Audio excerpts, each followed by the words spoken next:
fact of the matter is, what the American people are frustrated about is the uniparty in this town. The fact that this entire Congress, the previous Congress, the previous 217 Congresses, have done nothing but make this country weaker, with more debt, with less ability to have freedom as we pile up laws and regulations around the heads of the American people and constrain them. Yet, ignore our fundamental duty to actually defend a sovereign nation. That's the actual truth. The gentleman from Arizona referred to crocodile tears.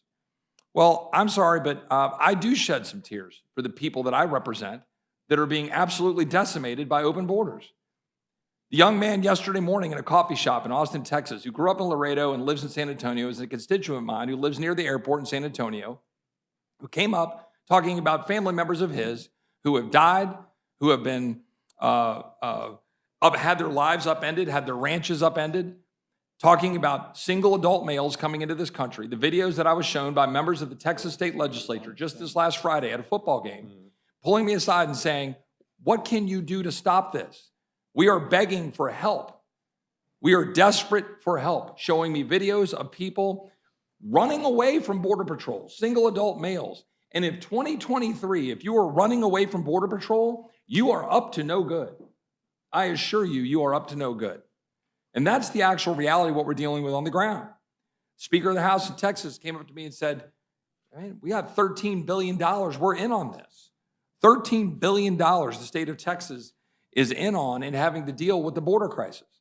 Now, Texas, thankfully, has a fraction of our state devoted to federal land, something like 1.x%. Basically, we got Big Bend and nothing else. And the fact is, though, Texas is under siege. Under Operation Lone Star in the state of Texas, we've had 435,700 illegal immigrant apprehensions by our own Texas authorities. 34,000 criminal arrests, 30,900 felony charges. We've seized over 428 million lethal doses of fentanyl. We have, yes, bused 11,300 migrants to Washington, 13,500 migrants to New York City, 7,000 to Chicago, 2,600 to Philadelphia, 1,100 to Denver, 480 to LA. Yes, we have done that. That is a fraction of the 435,000 apprehensions we have had, or the $13 billion that we've had to spend in Texas in order to do the job of the federal government. It is the state of Texas, and I would add the state of Arizona, New Mexico, California, but particularly the state of Texas and Arizona, Tucson in particular, left holding the bag. That's the truth. And I would ask the gentleman from Arkansas if he agrees that the purpose of this legislation is to deal with the fact that we've got one of our colleagues from New York, and we obviously have a colleague from New York here, but unfortunately he's not at the dais at the moment, that is dealing with the repercussions of what they're dealing with in New York. And they're trying to figure out what they're doing with individuals. And now this agreement is struck. And that raises questions from a federal standpoint. And I wonder if the gentleman can expand on that and why it's so critically important to our friends from New York that we deal with this. Yeah, as I said in my testimony, this was brought to my attention by Representative Malliotakis, who, when she told me what was happening, I thought there must be some mistake. They're not going to build migrant shelters on federal land. Surely there's other land somewhere in the state of New York, because it was the governor of New York that came to the Biden administration asking for help in taking care of all these illegal migrants that were coming into the state because of their sanctuary city laws. So, as you said, it's a fraction of the number of migrants that you're dealing with in Texas, but the local representation at the city, the state, and in Congress are all feeling the repercussions of the actions of the mayor, the governor, and the president of the United States in their local area. One quick question. If I'm correct, in March of 2021, early in the administration of the current president, you and a colleague of yours of ours from Arizona, Representative Gosar, sent a letter to Secretary Mayorkas about the environmental related concerns about the border crisis. One of the points raised in the letter was deserts along the southern border being used as dumping grounds and vegetation in the area being destroyed by migrants. First of all, did you ever get a response from the administration on that letter? No, they seem to want to ignore that. And I think the statistic I've heard is 8 or 9 pounds of trash per migrant. So multiply that times 8 million, and that tells you how much trash has been dumped along the border. I know you've seen it in your area. It's amazing the heaps and piles of trash that gets discarded when they come across the border. And some of this is on federal land. And then you have the devastation that's happening further across the border. We have cartels that are growing marijuana on Forest Service land in California and other places.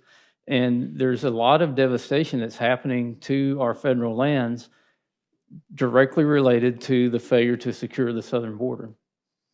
Right. I've got a stat here that I was just looking up about an estimate, conservative estimate showing more than 500 tons of trash being left behind by illegal border crossers each year in the Buenos Aires sector out in Arizona. And frankly, that's an old data point. It's not even updated. I could go find a more updated data point, but we frankly never get really good responses out of the administration when we ask the questions, because frankly, the administration has no interest in providing that information because it would be devastating.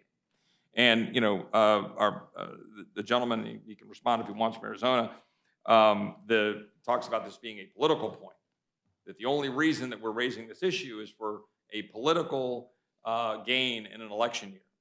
Well, I've been in Congress for 5 years and have been talking about this under both administrations about the need to do what we need necessary to secure the border. And I can assure you that there are no crocodile tears here that are not being directed towards the people that are having their lives devastated and turned upside down by wide open borders. And I can assure you that it is not a political reality.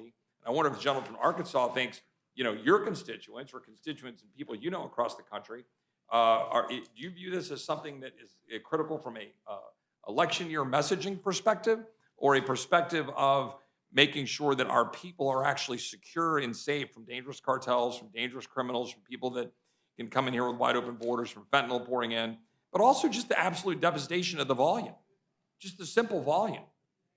If the gentleman wants to respond. And the bill is about protecting our federal lands. The immigration crisis is mingled in with that. And I was talking about the cartels growing dope on federal lands. They also use pesticides and herbicides that you would get thrown under the jail if you were using those for agriculture production here in the U.S.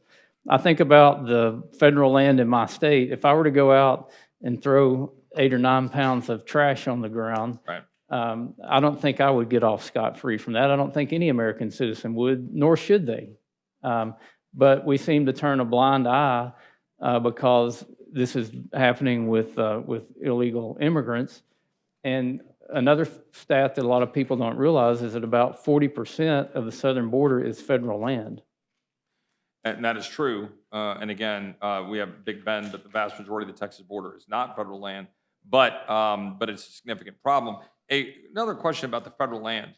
If federal lands are now going to be used by the administration as effectively a bailout in order to place migrants from cities that are overwhelmed, then is that not a greater pull factor then for more migrants to come, particularly when the laws involving asylum, parole are being stretched well beyond their legal intent, in fact, in violation of the law, to attract millions of people to rush the southern border? Will not the placement of migrants who have come here and are being released into the United States, an automatic entry program, that's what the Biden administration has in place, is an automatic entry program, that they will be placed onto federal lands, will that not increase the pull factor of the people coming to the southern border claiming asylum and seeking parole? And it seems like everything this administration does is to increase that pull factor. And you think about this migrant shelter, it has food, housing, and they do your laundry for you.